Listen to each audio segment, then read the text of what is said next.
Everybody wants some. Middle finger in the air, no fist pump. And me, Shawnee Wiz, got this bitch jumping. Bismillahirrahmanirrahim. Assalamualaikum warahmatullahi wabarakatuh. Alhamdulillahirrabbilalamin. Wa bihi nasta'in wa ala umuri dunya waddin. Wassalatu wassalamu ala asrofil anbiya'i wal mursalin wa ala alihi washabbihi ajmain, amma ba'du. Perkenalkan, nama saya Satria Nazmul Muluk dari kelas 1E PAI. Di sini saya akan menjelaskan tentang hadis riwayah dan hadis diroyah. Sebelum kita menjelaskan tentang perbedaan hadis riwayah dan hadis diroyah, kita semua wajib mengetahui apa itu ilmu hadis. Pengertian dari ilmu hadis tersebut ada al-qawaidul mu'arrifatul bihalil rawi wal marwi. Kaidah-kaidah yang mengetahui keadaan perawi yang diriwayatkannya. Perawi adalah orang-orang yang membawa, menerima, dan menyampaikan berita dari Nabi, atau bisa disebut dengan sanad. Kemudian ada marwi. Apa sih yang disebut dengan marwi? Marwi isi berita yang diriwayatkan atau bisa disebut dengan matan. Nah, seperti itu. Sekarang kita masuk tentang perbedaan ilmu hadis riwayah dan ilmu hadis diroyah. Yang pertama, ilmu hadis riwayah. Ilmu hadis riwayah yaitu ilmu yang mempelajari tentang segala perkataannya, batas-batasannya, dan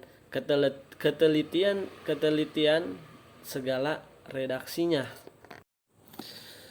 Dan ilmu hadis diroyah, ilmu yang mempelajari tentang hakikat periwayatannya, syarat-syaratnya, macam-macamnya, hukum-hukumnya, keadaan para perawi, dan syarat-syarat perawi. Kita masuk ke dalam sejarah atau sejarah perkembangan hadis riwayah dan diroyah. Periode Nabi Muhammad SAW,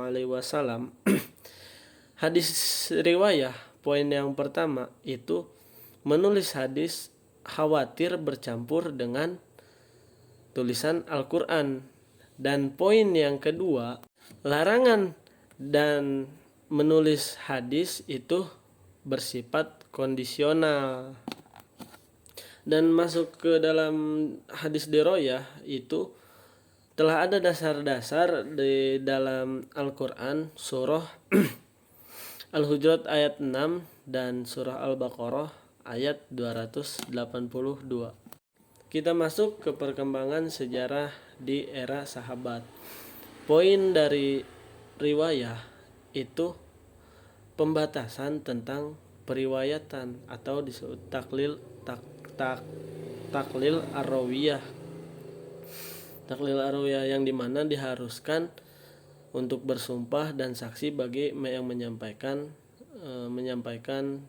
hadis, karena banyak hadis-hadis palsu yang bertebaran akibat konflik politik. Dan diroyahnya dan hadis diroyahnya itu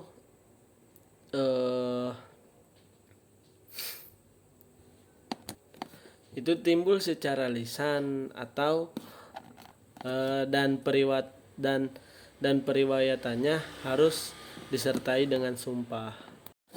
Nah, mungkin tentang sejarah perkembangan ilmu hadisnya yang saya bisa tangkap cuman di era Nabi Muhammad, di zaman Nabi Muhammad dan setelah Nabi Muhammad, yaitu para sahabat. Mungkin masih banyak kekurangan yang saya sampaikan.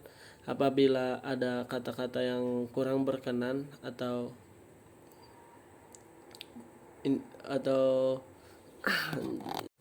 nah, mungkin tentang sejarah perkembangan ilmu hadis yang saya bisa sampaikan setelah zaman Nabi dan setelah setelah zaman Nabi, yaitu para sahabat.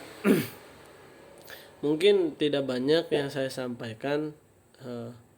Maaf apabila banyak kekurangan dan kurang dimengerti, karena saya dalam tahap pembelajaran untuk berkembang lebih maju lagi. Apabila ada kata-kata yang kurang berkenan, tolong dimaafkan. Saya akhiri dengan salam. Wassalamualaikum warahmatullahi wabarakatuh. Sekian, terima kasih.